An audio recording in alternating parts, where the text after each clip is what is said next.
మకర రాశి. ఈ మకర రాశి వాళ్ళకి ఆదాయం 8, వ్యయం 14, రాజ్యపూజ్యం 4, అవమానం 5.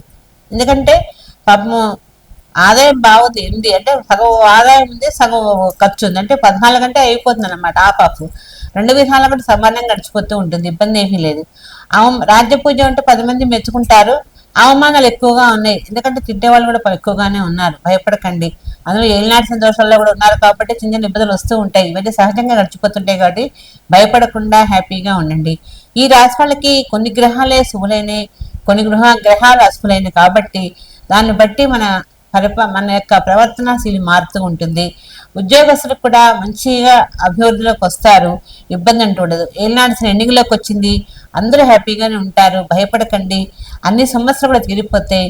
ఏలినాడ్స్ని ఇప్పటి వరకు ఇబ్బంది పెట్టినప్పటికీ కూడా ఇక్కడి నుంచి మంచి టైం ఆసనం అవుతుంది కాబట్టి ఈ మకర రాశి వాళ్ళు ఏ కార్యక్రమం చేయాలన్నా శ్రీకారం చుట్టండి, అన్ని విధాలు బాగుంటుంది. వ్యాపారస్తులకు కూడా వ్యాపారాలు బాగా కలిసి వస్తాయి. వ్యాపార అభివృద్ధికి చేయ ప్రయత్నాల్లో కూడా ఫలిస్తారు. ఇళ్లలో స్త్రీలు కూడా మంచి మంచి అట్లా పురోగతి కానవస్తుంది. ప్రతి రంగంలో కూడా స్త్రీలకి మంచి ఆపర్చునిటీస్ వస్తూ ఉంటాయి, ప్రతి కూడా సాధించగలుగుతుంటారు. అన్ని విధాలా బాగుంటుంది, ఇబ్బంది అంటూ ఉండదు. ఈ మకర రాశి వాళ్ళు చక్కగా శనికి తైలాభిషేకం చేయించుకుంటుండండి. అంత యోగం శని ఇచ్చే యోగం ఏ గ్రహం కూడా ఇవ్వదు, అంత మంచి యోగాన్ని ఇస్తారు. అన్ని విధాలు బాగుంటుంది, అన్ని కూడా సక్రమంగా నెరవేర్తాయి కాబట్టి దైవ కార్యక్రమాల్లో పాల్గొంటుండండి, రాజమాలు చేస్తుండండి, ఎక్కువ భాగం అన్నదానం చేయండి, అన్ని విధాలా బాగుంటుంది.